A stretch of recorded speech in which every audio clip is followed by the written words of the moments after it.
bonsoir à tous.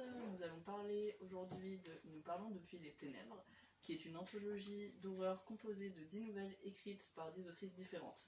Nous recevons pour cela donc les co-directrices de l'anthologie, Estelle Faye, qui a écrit entre autres de nombreux romans de fantasy et de science-fiction, dont Ouijigo, et qui a récemment sorti la suite des Magies de l'Archipel, voilà, en jeunesse, et Floriane Soulas, qui sort justement en octobre prochain, Tonnerre après les ruines aux éditions Argile, on va en parler un petit peu à la fin, et qui a écrit Rouille les ouvriers de la masse et Les noces de la renarde.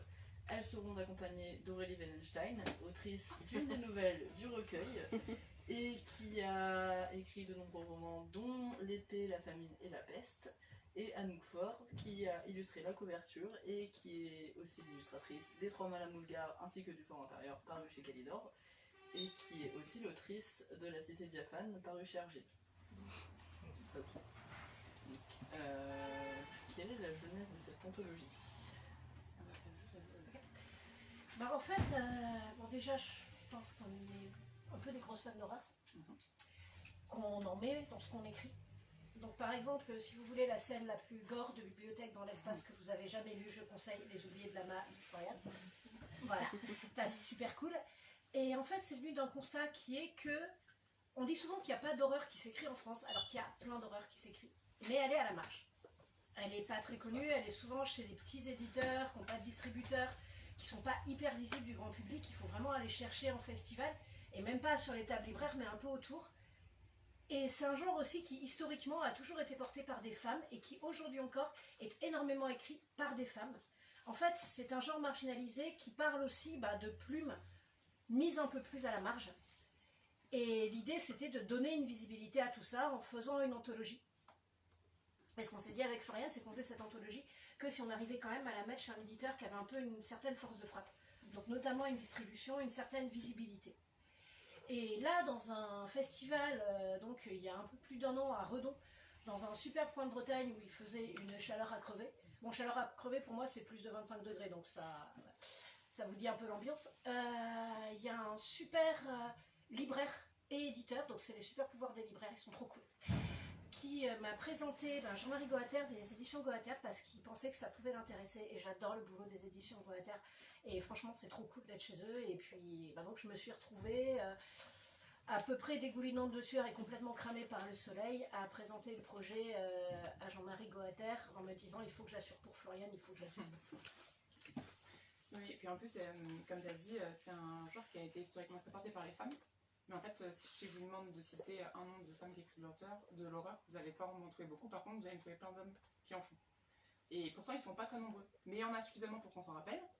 Et donc, nous, on s'est dit, mais en fait, c'est dommage parce que cette invisibilisation, elle s'est faite genre dans le temps et dans l'espace en continu. Il n'y a jamais eu un moment où il y a eu une femme qui a percé, peut-être un peu Marie Shelley, mais encore pas. Et c'est trop dommage parce qu'en fait, si on regarde la production d'histoires d'horreur, et ben il y a quasiment que des nanas. Pendant très longtemps, c'était les seuls à le faire. Jusqu'à ce qu'on se mette à se rendre compte que ça faisait de l'argent. Et là, du coup, ça a été retrusté par les mecs parce qu'ils se sont dit ah, mais alors là, maintenant c'est bien intéressant, c'est pour nous. On reprend le lead sur ce truc-là. Et c'est vrai que nous, on s'est dit qu'en fait, on en connaissait plein des nanas qui faisaient de l'horreur. Et quand on faisait bien. Et quand on faisait bien. Et quand on faisait le bilan de toutes ces femmes-là qui écrivaient, et ben en fait, on se rend compte qu'il n'y en a aucune dans une grande maison d'édition. En tout cas, il n'y en a aucune à qui on a donné la force de frappe qu'elle méritait pour aller toucher un public qui demande en fait. Et moi, c'était un peu ma peur, c'était de me dire, mais de toute façon, il n'y a pas de public. Mais en fait, s'il n'y a pas d'offre, il n'y a pas de public non plus. Et le public qui est du coup pas habitué à avoir de l'offre, arrête de chercher des choses qu'il sait qu'il ne va pas trouver.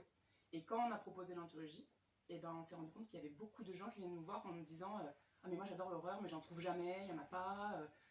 Et du coup, ça faisait un peu appel d'air quoi. Et j'espère que ça va donner envie aux gens d'aller republier de l'horreur, d'aller publier des femmes et de voir qu'en fait ça donne de mauvais genres que nous quoi. Voilà, et puis mine de rien aussi, il y a d'un autre côté des préjugés sur l'horreur qui se sont développés, qu'en gros, oui, c'était juste du trash à, comment dire, donc émotion facile. Alors que déjà, faire peur, c'est dur, complètement. Et ça se limite pas à ça. Et ce qu'on a voulu aussi montrer avec l'anthologie, c'est qu'il y avait tout un panel de plumes différentes, de styles différents, d'ambiances différentes, de messages différents.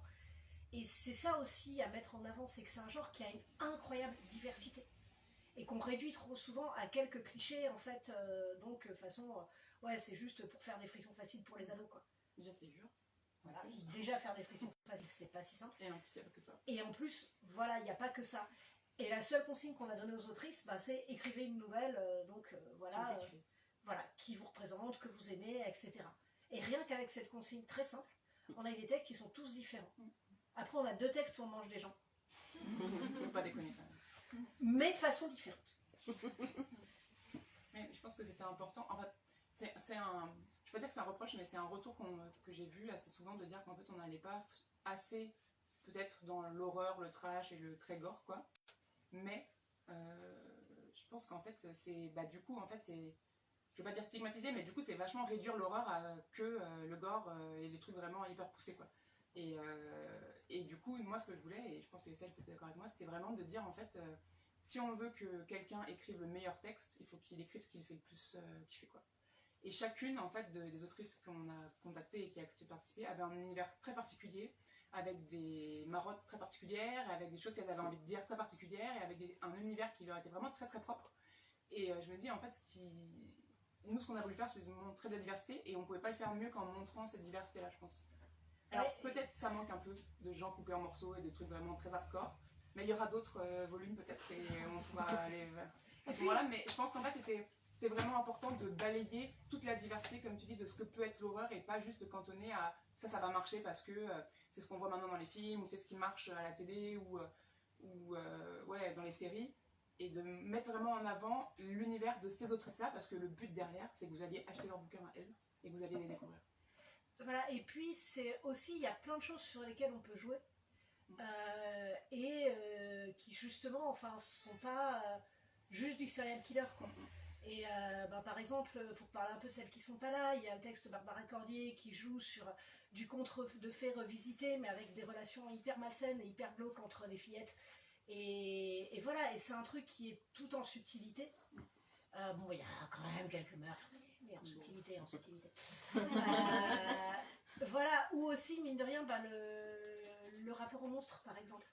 Et quel rapport vous allez avoir avec un personnage.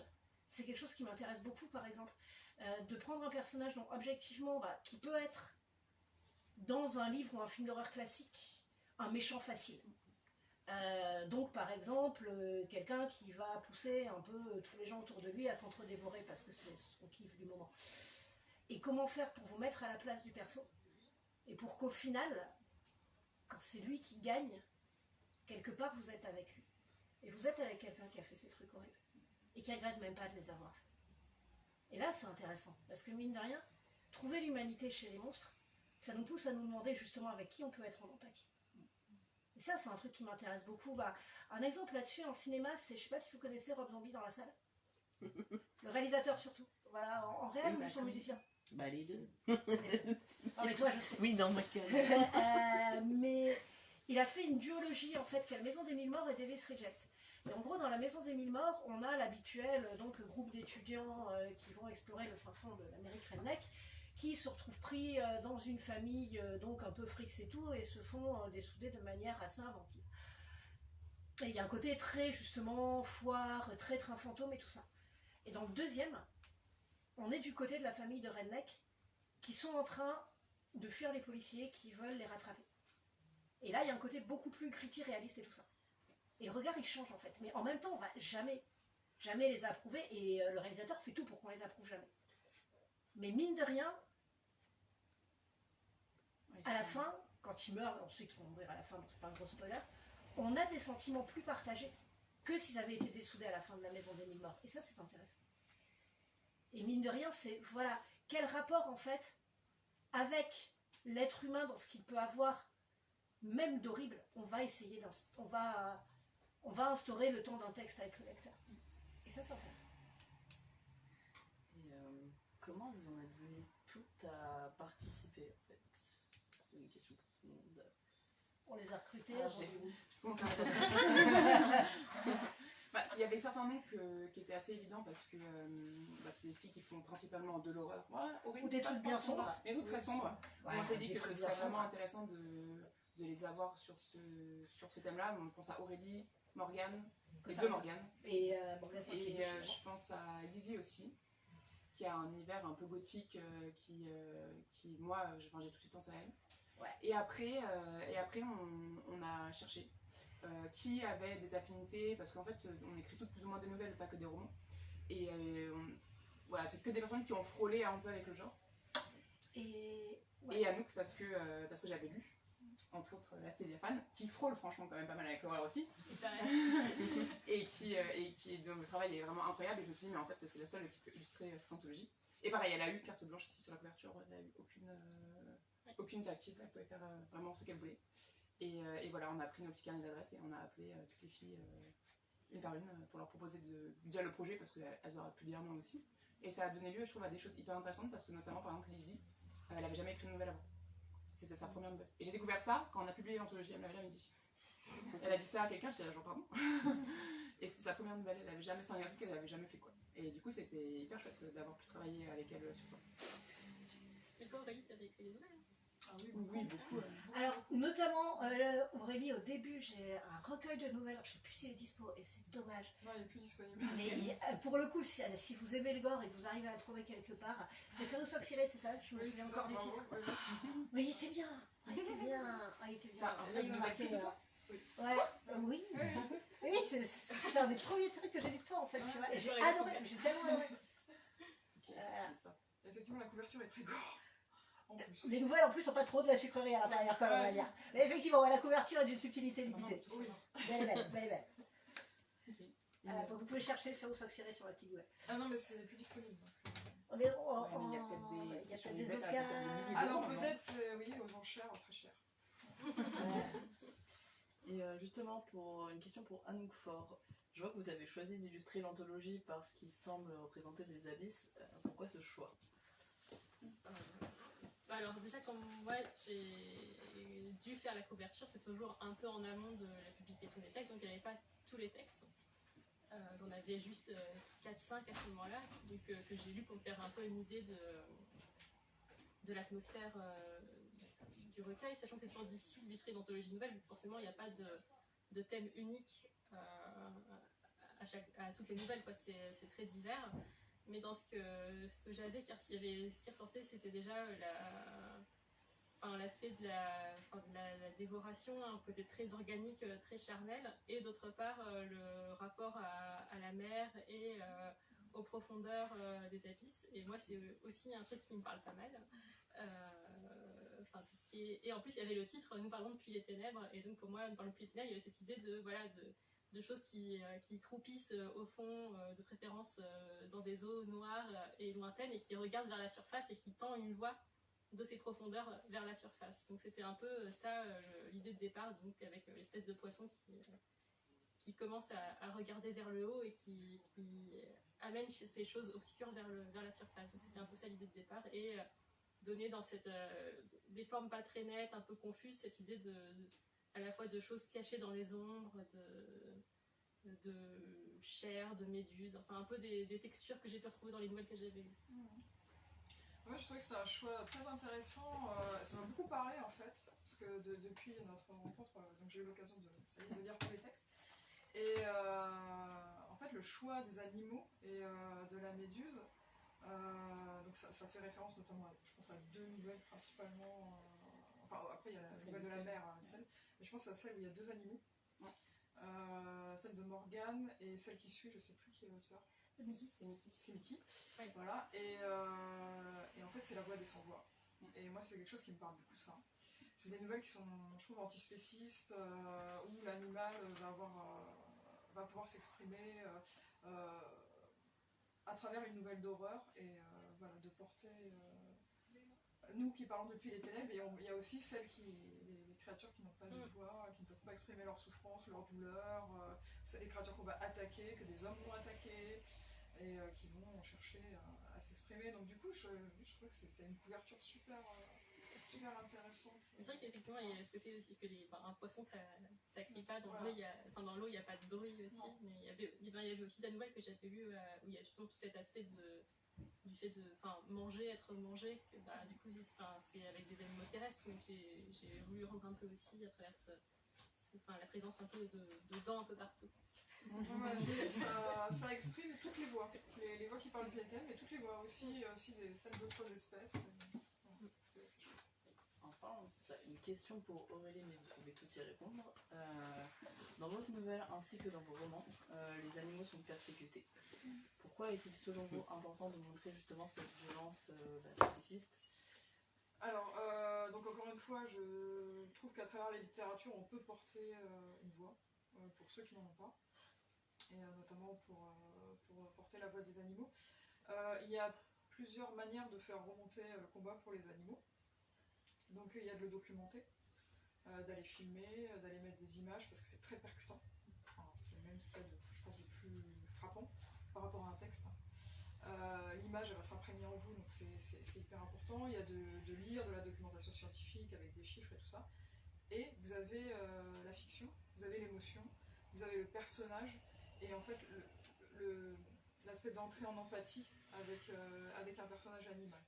Donc moi je trouve que c'est une manière efficace de porter ce combat-là et de permettre au lecteur de se mettre à la place d'un animal, donc un animal en souffrance effectivement, comme tu le notes, et d'entrer en empathie et après de vouloir d'agir pour lui. Je trouve que la fiction dans ces moments-là, par l'émotion, actionne des leviers qui sont efficaces. Donc ça fait une des armes dans tout cet arsenal pour les animaux, entre la documentation, le scientifique et l'émotion. Il y a un truc, je rebondis, je pose des questions. Il y a un truc que tu fais aussi beaucoup, c'est de créer du lien physique entre les animaux et les hommes, pour donner de la voix, tu vois, je pense. Mais dans plein de temps, tu vois, même dans Terre morte, avec le fantôme tu vois, du requin et tout, en fait, de leur donner une voix aussi comme ça, quoi, en les liant à l'humain, quoi. Et c'est aussi une stratégie antispéciste. C'est-à-dire que tu vas mettre l'animal l'animal non humain et l'animal humain vraiment au même niveau. Et ça, je fais beaucoup ça dans mes textes, en fait. Je trouve que l'imaginaire se prête vraiment très bien à faire ça, parce que justement, un des thèmes qui est récurrent aussi bien en science-fiction qu'en fantasy, c'est aussi la compréhension avec des êtres qui sont complètement différents de nous. Ça va jusqu'à Solaris, c'est le fait de comprendre une mer pensante, dont un océan pensant qui n'a vraiment rien de commun avec nous, et ramener aussi à l'animal et à comment on ressent de l'empathie et quelque chose qui ne pense pas de la même façon que nous. Mine de rien aussi, dans les textes de SF françaises, pour le coup, il y a un des premiers à avoir vraiment joué là-dessus, et ça a été réédité récemment et c'est très cool. Alors c'est pas du tout d'horreur, mais ça joue justement sur ce lien entre l'homme et l'animal. C'est Jarvis, le messager de la Grande Île, de Christian Léaurier, et qui à la base est un texte jeunesse, et où justement on suit le parcours d'un chasseur de monstres marins, et qui à un moment a l'impression que les monstres qu'il doit chasser veulent lui parler en fait, et veulent lui dire quelque chose, veulent communiquer. Et il y a ce côté de comment considérer différemment ce qu'on vous a toujours appris à considérer comme une menace ou un gibier. Et en quoi ça change votre vision du monde, à quoi ça va changer votre vie, votre perspective. Et ça, c'est un texte qui m'avait beaucoup marqué quand moi j'étais jeune, il y a fort longtemps. Et donc il a été réédité récemment, donc voilà, je conseille aussi là-dessus. Chez Critique. Ouais, chez Critique. Et juste... Attends, excuse-moi, il y a chez Critique... Non, c'est pas... Non, je pensais à Argile. C'est très bien. Et chez Argile, il y a un texte antispéciste qui est incroyable, c'est la monture. Mais oui, la monture. La monture, c'est génial. C'est génial, bien sûr. En fait, les humains sont considérés comme les extraterrestres vont monter. Ils n'ont pas de jambes, ils ont des jambes toutes faibles, et du coup, ils utilisent les humains comme monture. Et donc là, vraiment, au niveau antispéciste, c'est super réussi, quoi. Et c'est super bien parce qu'en plus, on est dans la vision d'un enfant qui du coup a pas la même réflexion qu'un adulte et qui va s'attacher à son cavalier, je sais pas comment on dit. Son cavalier, ouais. Il va s'attacher à lui et en même temps il le déteste, en même temps il l'apprécie, et du coup il a une vision qui est pas du tout binaire de ce truc là et qui est en opposition avec les visions des deux autres peuples, quoi. Et il est vachement bien ce truc là. Il est super. Ouais. Mine de rien, c'est un des trucs de l'imaginaire, enfin de la littérature en général et de l'imaginaire en particulier, c'est de ça peut nous faire sortir de notre carcasse de qui nous sommes pour essayer de nous mettre en empathie avec justement voilà, des êtres différents, et ça c'est l'une des grandes forces de la littérature aussi. Et du coup, dans le recueil, la plupart des nouvelles mettent en avant des personnages d'outsiders qui sont minorisés. Dans la vôtre, Aurélie, il y a un pouvoir ecclésiastique qui semble cibler à la fois des enfants pauvres, miséreux. Dans la vôtre, Estelle, Ptolomæus est issu d'un peuple colonisé et va vivre énormément de violence par rapport à ça. Il y a une des nouvelles aussi qui parle de pédocriminalité, donc qui j'aime les enfants. Donc, est-ce que pour vous, justement, le genre horrifique serait assez propice à montrer les systèmes de domination et serait un genre dans lequel, en fait, les personnes minorisées pourraient s'y retrouver? Historiquement, c'est un genre de toute manière qui a donné une parole, une voix, une présence à des personnages qui n'avaient pas de place dans le reste de la littérature. Et au cinéma aussi. Historiquement, par exemple, beaucoup des premiers persos vraiment identifiables LGBT des littératures occidentales, c'est dans la littérature d'horreur qu'on les a trouvés. Donc, des personnages qui sortaient des cadres masculins-féminins traditionnels, aussi pareil, la littérature d'horreur. Mine de rien, c'est le cinéma de genre qui, le premier, a donné des rôles qui justement sortaient des stéréotypes aux acteurs racisés. C'est aussi le premier qui a porté, avec des projets parfois très hybrides entre le réel et le cinéma, comme Punishment Park en 1972, si ma mémoire est bonne, donc qui a donné une voix justement aux opposants politiques qui étaient effectivement donc poursuivis, marginalisés, etc. Qui a donné une voix aux exclus avec Street Trash par exemple aussi. Donc de toute manière, c'est un genre où l'avantage, comment dire, comme on n'est pas respectable à la base, on n'a pas à parler de gens respectables en fait. On n'a pas à parler voilà, de ce qui se passe dans des beaux salons du quartier latin, même si j'aime beaucoup le quartier latin. On n'a pas voilà, à faire du drame bourgeois ou tout ça, donc finalement, de toute manière, on n'a pas cette respectabilité de base, donc on a une beaucoup plus grande liberté de création dès l'origine en fait, du genre. Et ça, le genre en a beaucoup profité. Et justement, vous expliquez, notamment dans votre préface, et vous m'avez redit que l'horreur était un genre complètement méprisé en France et souvent relégué à un sous-genre. Est-ce que vous le ressentez toutes et pourquoi selon vous?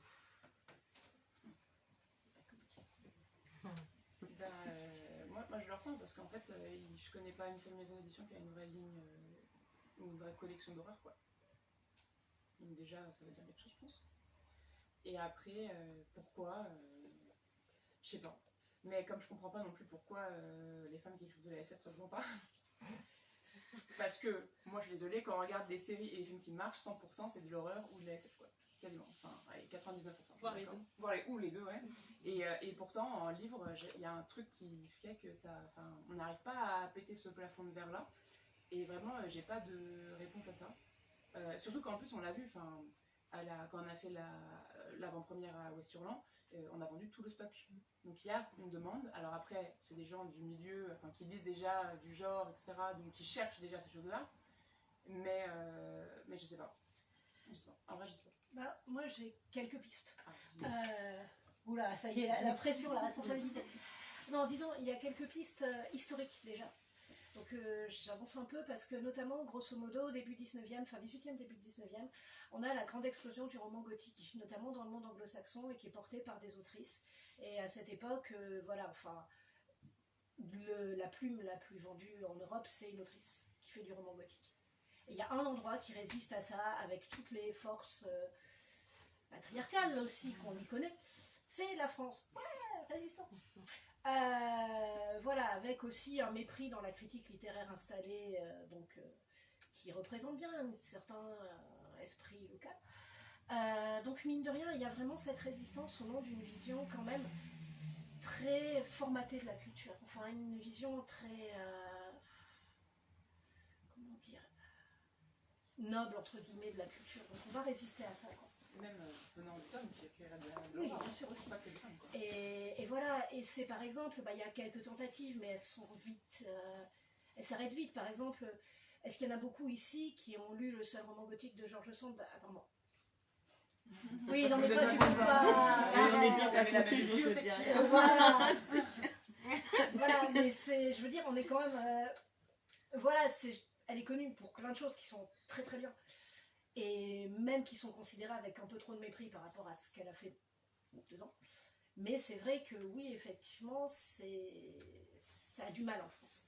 Ça a du mal aussi parce qu'en France, on a d'énormes préjugés et de grosses craintes par rapport à tout ce qui ressemble à une culture populaire. Alors à la rigueur, quand ça vient d'un autre pays, bon là, il y a un petit côté exotique, c'est cool. Mais en plus, quand ça vient de France, ouais, faut quand même pas exagérer, quoi. Ouais, comme ça, on avait un peu une réputation à maintenir, quoi.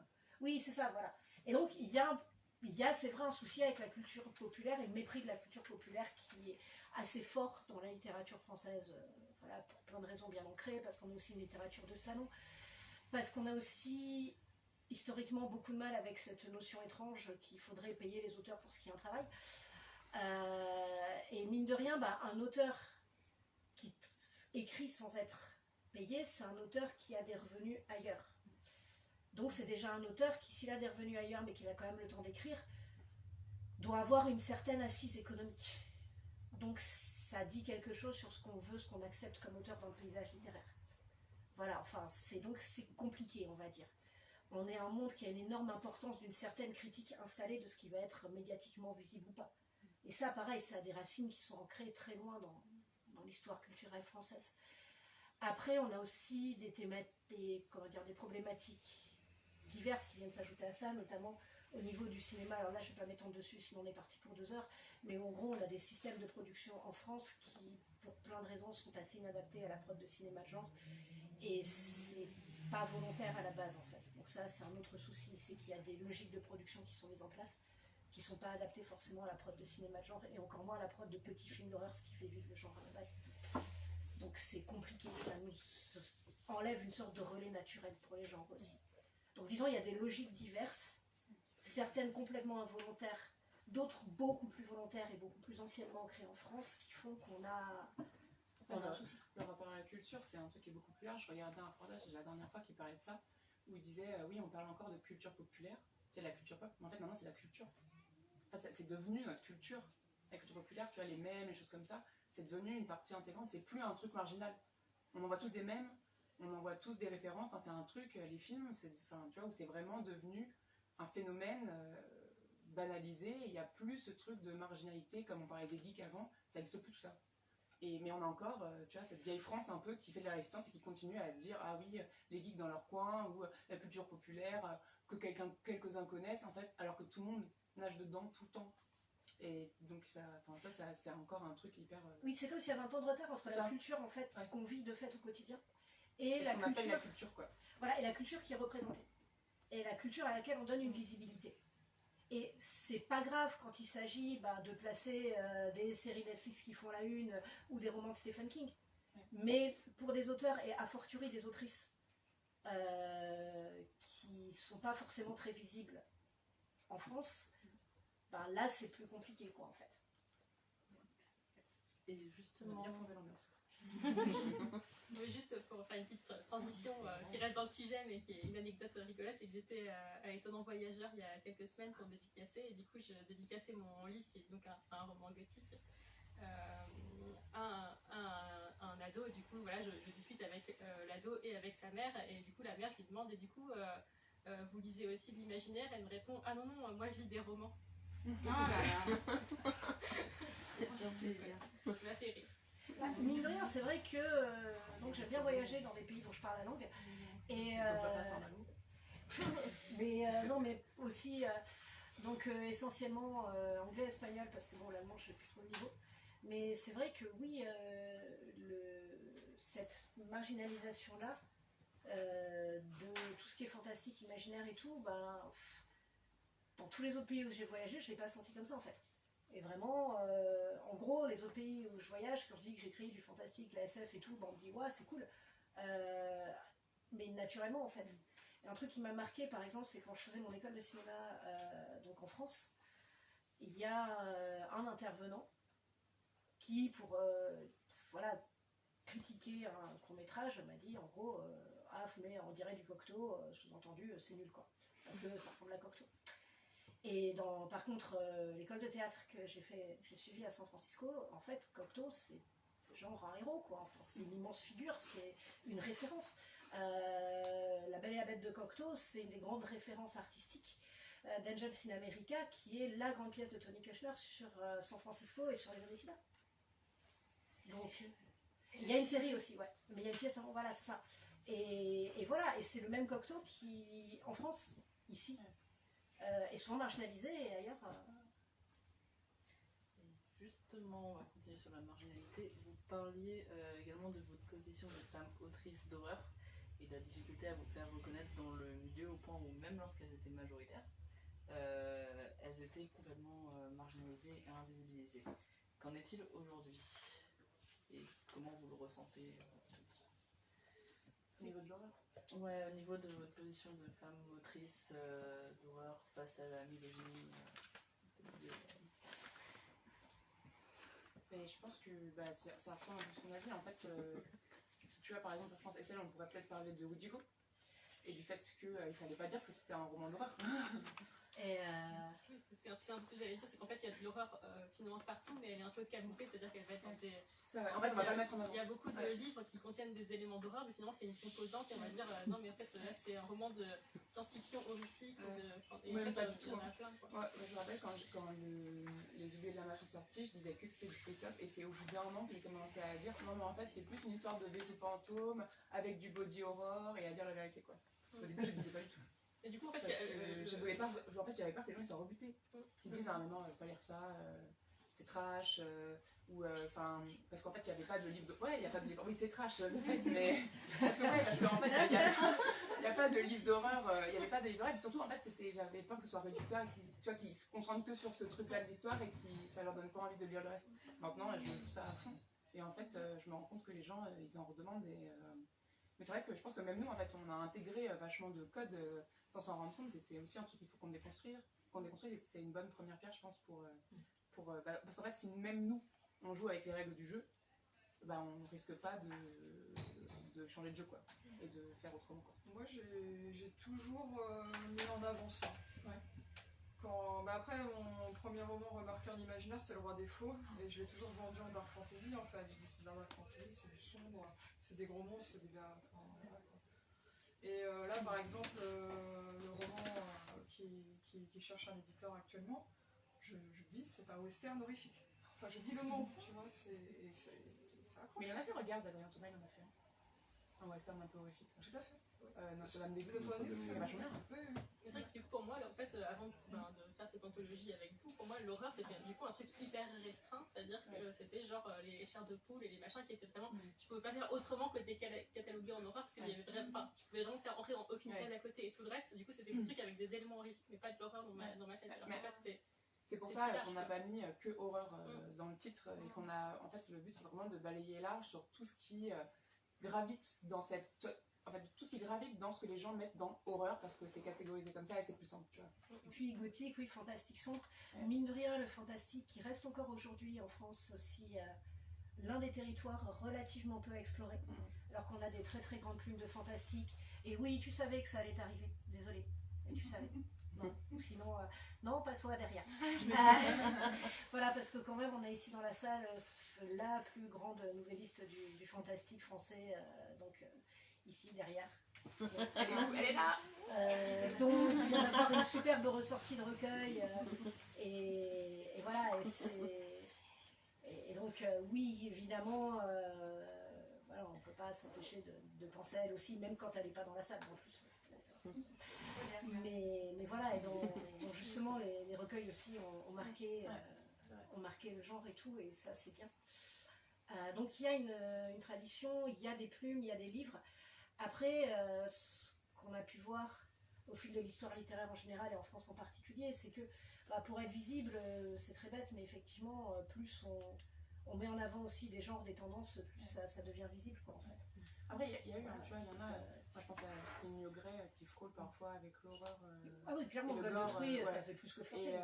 Et qui, à ce moment-là, et qui avait été très remarqué, tu vois. Et après, niveau édition, du coup, comme personne ne veut le faire dans les grandes maisons, et ben il y a les courageuses qui montent leur propre maison et qui font vivre ce truc-là. Il y a Nord d'Absinthe, les Luciférines, enfin des petites maisons très spécialisées vraiment dans l'horreur, quoi, et qui se battent pour ça, quoi. Et c'était aussi ça la volonté de pouvoir les mettre en avant, de mettre un peu la lumière sur le travail assez incroyable qu'elles font au quotidien pour faire vivre ce genre-là, et qu'en fait on a du mal à trouver en librairie parce que je sais toujours pas. Parce que Toujours pas aussi, trouvé la il y a... réponse. T'as parce- pas de distribution Bah, sur voilà, il y a Ouais, ça, voilà, c'est c'est ça, quoi. c'est très bête.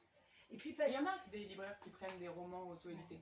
Mais après, pour Il les y en a. libraires, c'est aussi... C'est difficile, mais il y en a. C'est un challenge, Mais quoi. c'est vrai que pourtant, tu vois, je pense que Nord d'Absinthe et même Barbara qui dirige les Luciférines, que je connais moi depuis, genre d'ailleurs ma première nouvelle publiée, c'était une nouvelle d'horreur, et chez les Luciférines, et quand ils vont en salon, ils vendent tout.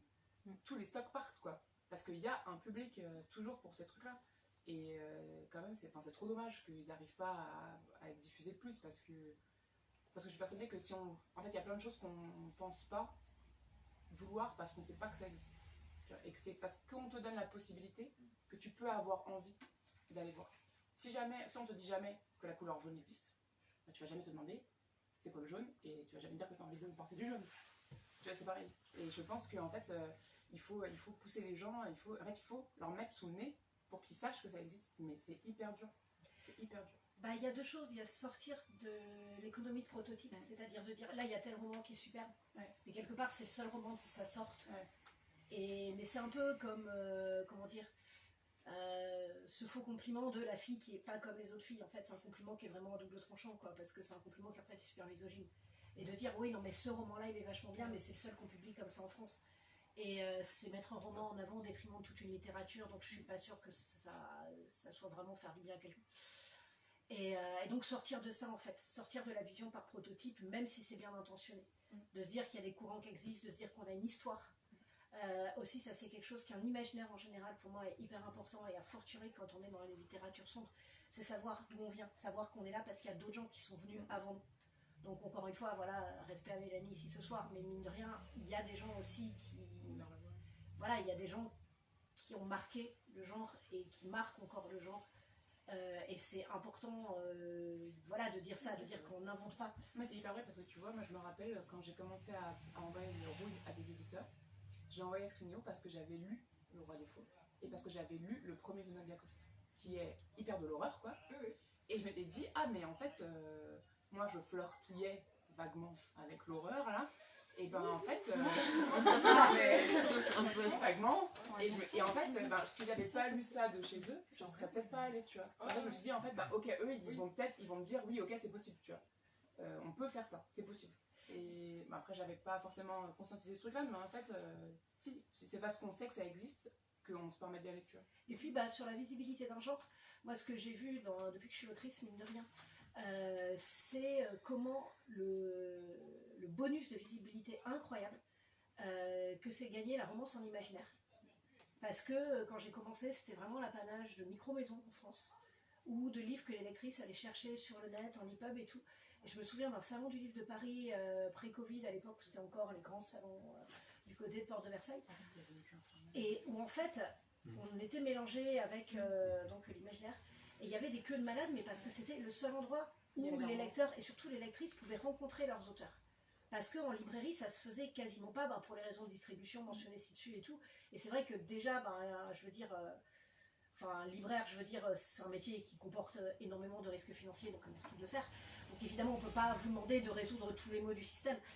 Mais mine de rien, j'ai vu ce passage-là de tout ce qui était romance fantastique, paranormal romance, qui était un peu le truc à côté un peu honteux, à la romantaisie, ça occupe le devant des linéaires, quoi. Donc c'est possible de rendre un genre visible, vraiment en 10 ans, quoi. Voilà, mais parce que justement il y a des grosses maisons qui s'y sont mis avec de la force de frappe commerciale, parce qu'il y a eu les grosses campagnes de com qui ont été rendues possibles aussi, et parce que ça a été identifié comme tout à coup un genre qui existait et un genre qui avait des lecteurs et surtout des lectrices. Donc voilà, c'est comment dire, un potentiel d'un genre qui a été remarqué à un moment, qui existait déjà et qui a été remarqué, qui a été vraiment mis en avant. Et c'est là qu'on voit aussi à quel point les logiques éditoriales, ça peut jouer à fond en relativement peu de temps, en fait. Et Donc voilà, changer les choses c'est possible parce qu'aussi on nous dit vraiment souvent que le monde y est. De toute manière, on ne peut pas faire bouger les choses, on ne peut pas faire bouger les lignes et qu'en gros tout est cadré déjà et tout est décidé. Et ça, je n'y crois absolument pas parce que de toute manière, sinon, moi j'arrêterai d'écrire. Ah bah non. Est-ce que vous pouvez chacune nous parler un petit peu du... Oh.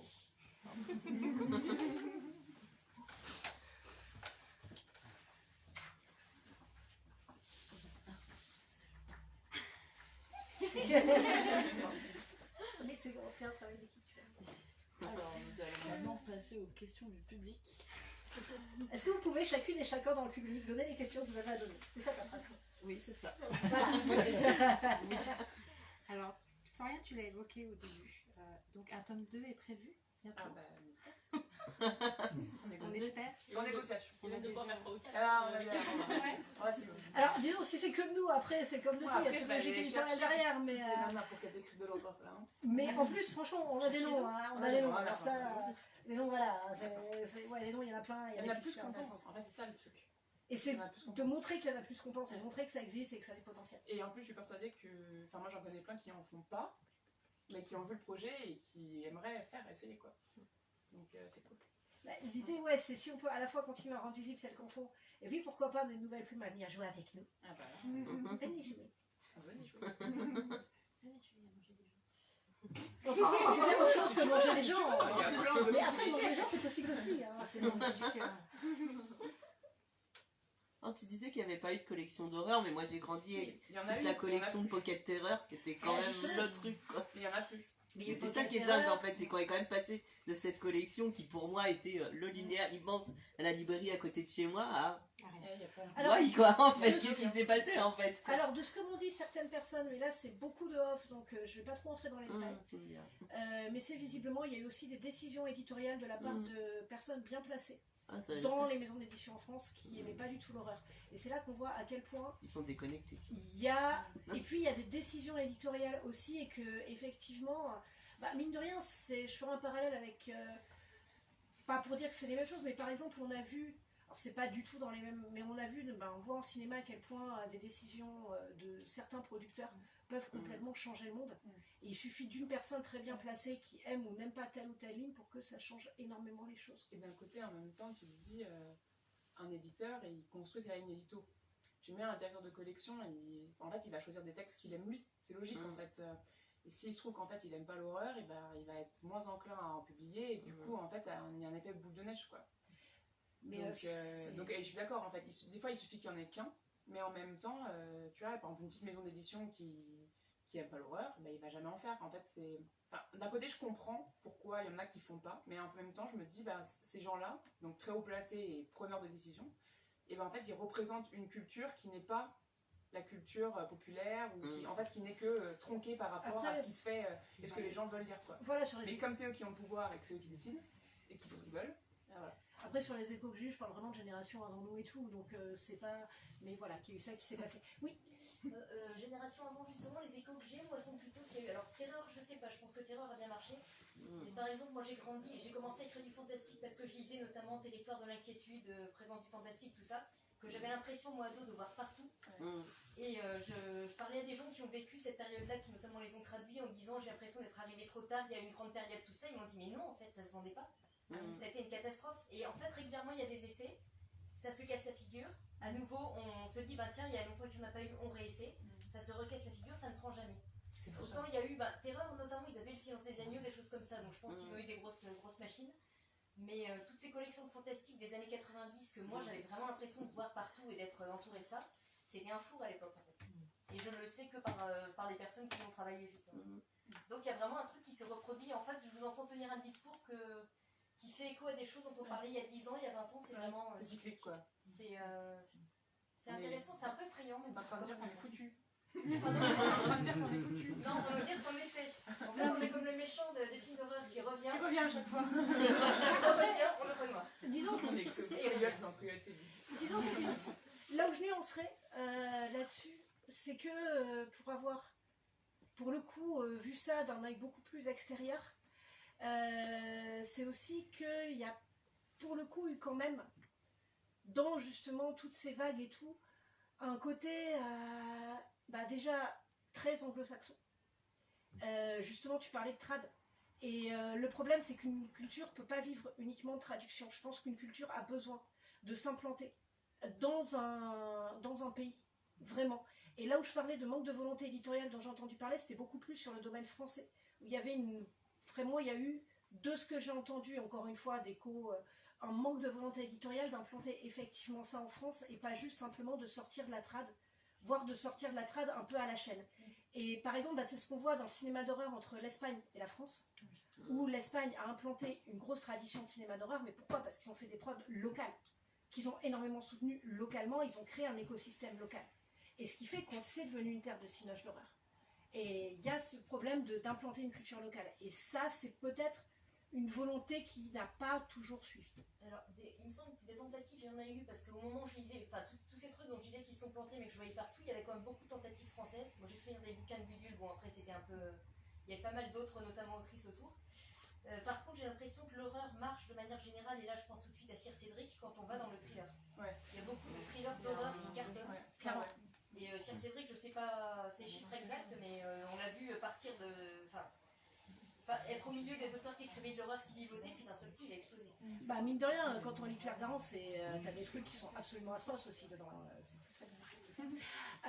Voilà. Mais en tout cas, pour moi, même tu vois, quand je lisais, par exemple, moi je lisais Gudule, parce que j'étais une lectrice déjà un peu impliquée. Alors que dans mon coin de Charente, où je trouvais mes Stephen King quand j'étais ado en vacances, je trouvais aucune plume française. Que ce soit en horreur, en fantasy, etc. Je l'ai trouvé à Dunkerque facilement, on avait des bonnes librairies. Justement, j'avais l'impression que c'était partout parce que ça arrivait jusqu'à moi. Non, mais je trouvais des trucs, si tu veux, je trouvais justement même, je trouvais de l'horreur anglo-saxonne, mais je trouvais rien en français dans ma librairie de Charente. Alors que Gudule, je le lisais. Donc oui, il y a aussi Mitty Papos qui ici, elle est une représentante de cette époque-là. Mais c'était quand même un genre qui était pour tous mes potes, mais comme la fantaisie à l'époque en fait. Moi, je lisais de la fantaisie française quand j'étais à la Sorbonne, dans le premier gros moment de fantaisie française, mais parce que j'étais déjà une lectrice impliquée avec toutes les librairies du quartier latin à ma portée, quoi. Donc aussi, est-ce qu'on a vraiment implanté un jour ça en culture française en tant que telle? Ça, c'est ma question, parce que pour moi, la première autrice que j'ai vue devenir vraiment visible en fantastique, c'est toi. Et après, il y a Morgane. Visible. En tout cas, visible à ton niveau, c'est. Voilà, c'est pas tellement au-delà du cercle des gens qui s'intéressent déjà au truc, je veux dire. Mais voilà, c'est la première que j'ai vue être lue par des potes qui n'étaient pas forcément, tu vois, des acharnés du genre ou qui cherchaient pas forcément des plus françaises. Donc disons, c'est ça aussi que j'essaye de. Là dont j'essaye de sortir. Et disons ce dont j'essaye de sortir par moment, c'est de sortir en ciné aussi. De sortir du miroir déformant que sont les cercles très impliqués. Parce que moi, je sais que j'ai toujours été dans des cercles très impliqués de lecture, de cinéma et tout ça. Donc, mes habitudes de lecture, ce que je vais trouver dans mes librairies fétiches, ne vont pas forcément correspondre à l'expérience globale du monde. Et ça aussi, c'est un vrai autre débat, quoi. C'est quelle est l'expérience plus générale du monde. Et après, vraiment là-dessus, je crois beaucoup. Et y compris en imaginaire, ce qu'on voit aujourd'hui, où l'imaginaire, la fantaisie commence vraiment à s'implanter en France beaucoup plus qu'est-ce qu'elles ont fait, ne serait-ce que quand j'avais 20 ans. C'est que là, on commence à avoir une culture locale de fantaisie et d'imaginaire qui s'implante, même si elle est en train de se faire bouffer en adulte par les anglo-saxons. Mais mine de rien, là, on a réussi à implanter à un moment un truc un peu plus localement. Et ce qu'on a fait en fantaisie, ce qu'on a fait en imaginaire, on peut le faire aussi, je pense, pour d'autres genres, mais voilà, on a besoin de cet ancrage vraiment profond pour que ça tienne. Et encore une fois, et pourtant j'ai adoré lire Gudule, je veux dire j'ai adoré découvrir ça, mais voilà, je sais que ça c'était les trucs que je lisais moi. Pour nuancer, c'est les trucs que moi je trouvais n'étant pas du tout dans un cercle d'initiés, juste j'ai envie de lire du fantastique et que je vais à la bibliothèque, librairie, il y en avait partout. Et c'est beaucoup plus tard que j'apprends qu'en réalité ça se vendait pas du tout. Ah mais par contre il y avait partout les Masterton, donc même les Oprah, voilà, enfin je sais que ça c'est la génération d'avant mais ça se trouvait partout aussi. Et ça par contre ouais, ça on en trouvait partout, quoi. Mais encore une fois c'est l'ancrage français que je trouvais pas forcément partout. C'est l'ancrage français que j'ai dû chercher plus loin.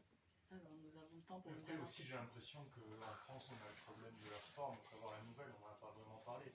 Mais la nouvelle, c'est un genre qui est encore un petit peu, il me semble, regardé de haut.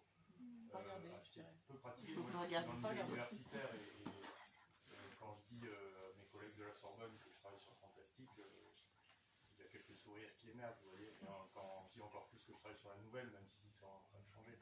Donc il y a cette collision entre le fantastique et l'horreur que les personnes utilisent, la forme qui est utilisée aussi. Il y a plein de choses qui entrent aussi en collision là-dedans, qui expliquent, je pense, pour l'instant, le fait qu'on n'arrive pas à décoller. Bah après, aussi sur la nouvelle, là, toutes les autrices de nouvelles, elles ont des romans derrière. Donc c'est ça l'idée, c'est que les romans existent. C'est vrai qu'il y a un désamour français de la nouvelle. Après, il y a un désamour Vraiment, français. mais même pas en genre. Hein. Moi, je me rappelle que Anna Gavada, elle avait sorti un recueil de nouvelles, Je voudrais que quelqu'un m'attende quelque part, qui est un chef-d'œuvre. Genre, c'est largement mieux que tous les livres qu'elle a pu écrire. Genre, elle s'est pas écrit de romans, il faut qu'elle écrive des nouvelles. Mais en fait, ça se vend pas. Parce que les gens sont pas. Je nuance, ça s'est sorti, ça a été un carton, ça Ouais, avait marqué parce que recueil de nouvelles. Ouais, mais en fait, c'est le seul. Ouais, c'est peut-être le seul. Et elle l'a pas refait. Ça avait été un, ouais, ça avait Et été vraiment, parce que je pense que ça a été un carton, mais c'était un carton relatif par rapport à ses ventes de romans, tu vois. Et il faudra vérifier les chiffres en fait, il faudra chercher. ce qu'elle a fait après. Mais en fait, après, elle a publié d'autres trucs et tout. C'est tout, il y a un film. Ouais, c'est ça, enfin, tu vois, ça n'a rien à voir quoi. C'est pas comparable. C'est rien à voir. Et je pense que ouais, il y a un vrai désamour parce que c'est pas dans notre culture d'écrire de la nouvelle trop. Alors que les anglo-saxons, ils ont vraiment. C'est presque un schéma hyper tracé chez eux quand tu vas écrire. Tu commences par faire des nouvelles, après tu fais des romans, tu te fais un nom comme ça, puis tu fais des romans. Enfin, il y a vraiment une espèce de. Ouais, mais ils ont un amour de la nouvelle aussi, je pense, qui est très différent de nous. Quoi. Il a été formalisé par Edgar Allan Poe. Ouais, voilà, ils ont vraiment aussi ce truc-là. Et nous, on n'a pas trop ça. Et pourtant, on a écrit de la nouvelle On a fantastique Maupassant. aussi. On en a, ouais. On a Ouais, Maupassant. mais en fait, ça n'a pas été. Tu vois, c'est pas des. Quand tu parles de classique, tu vas pas citer des nouvelles. Bah alors qu'en plus, la nouvelle pour le coup. Et quelques nouvelles là, tu vois, voilà, des trucs comme ça, mais. Alors Pas que trop, quoi. surtout en fantastique, la nouvelle c'est un super bon support d'adaptation ciné en plus. Ouais, ouais. Beaucoup plus que le roman, parce que grosso modo on pense qu'une nouvelle en général ça fait un film quoi. C'est beaucoup plus dur d'adapter un roman qu'une nouvelle en fait. Merci. Alors, si vous avez d'autres questions, vous pourrez les poser aux autrices lors de la dédicace. Et nous recevrons à nouveau Floriane en octobre pour la parution de son prochain livre, donc Tonnerre après les ruines. Qui va être une tuerie absolue sans nom. Voilà. En gros, hein. Bon, non mais. Mais quelle horreur. Alors notamment, il faut dire que Floriane travaille avec 2 des 3 meilleurs éditeurs avec qui j'ai jamais bossé. Ah, c'est vrai. Non seulement un, mais 2 quoi. C'est-à-dire qu'elle les met ensemble. Je sais même pas ce que ça peut donner ces 2 éditeurs-là ensemble. Comment dire Je peux te dire, ça donne beaucoup donc, de mots il y a l'incroyable. Voilà. jaune. Non mais il y a Simon qui est mon incroyable éditeur pour la série Bohème. Et il y a Florence qui est mon éditrice jeunesse de cœur qui est extraordinaire, mais qui est avant tout une grosse fan d'imaginaire, qui a un regard tellement précis, tellement pointu que c'est merveilleux. Donc vous imaginez, vous mettez Floriane, plus 2 des 3 meilleurs éditeurs que vous pouvez trouver en France en ce moment dans le genre. Voilà, plus un bêta lecteur incroyable ici présent. Voilà, et voilà, vous voyez ce que ça peut donner, sachant que là elle fait un roman où en gros vous voyez à peu près ce qu'elle fait dans chaque roman. C'est-à-dire qu'elle va un cran plus loin, là elle a décidé d'aller 10 crans plus loin d'un coup parce que c'est plus fun. En gros c'est ça ce qu'elle fait. Voilà, c'est ça. Voilà. Avec en plus Florence qui est très craintive sur l'horreur, elle est très impressionnable et qui est là genre oh mon dieu. Ouais, Florence c'est mon éditrice jeunesse que j'adore. Et elle est géniale. Et effectivement par contre elle n'est pas du tout fan d'horreur. Et donc elle corrige sans doute le bouquin le plus atroce de Florian. Il y a beaucoup de commentaires où il y a marqué oh mon dieu c'est horrible. Oh non j'en peux plus. Oh non c'est horrible. Et à la fin mais non mais c'était bien quand même. Non mais et donc faire apprécier ça à Florence, vrai. ça prouve le niveau que tu as, tu vois. Beau Non mais challenge. ça prouve le niveau que tu as quoi. Voilà. Donc voilà. Donc ça va, voilà c'est du post-apo mais comme vous en avez jamais lu. On peut le présenter comme ça. On peut dire ça. J'ai en train de préparer des posts pour faire la pub et tout, et j'ai réfléchi avec Simon, il m'a dit c'est quoi tes influences? J'ai cité aucun truc de post-up. J'ai cité Total Recall avec la version de Schwarzenegger quand même. Oh, me permet. mais tellement. de Alors notamment, il y a tout un jeu sur l'immutation, les limites de l'humain qui je sais. Top, donc c'est ça. Alors est-ce qu'on peut dire juste qu'il y a 2 héroïnes qui sont tellement extraordinaires qu'on est en train de faire des groupes pour avec compte de vrai et qu'on veut faire des patchs? Oui. Faites des badges. Ouais. Des coups de main. Oui. Moi je veux un badge post-apo.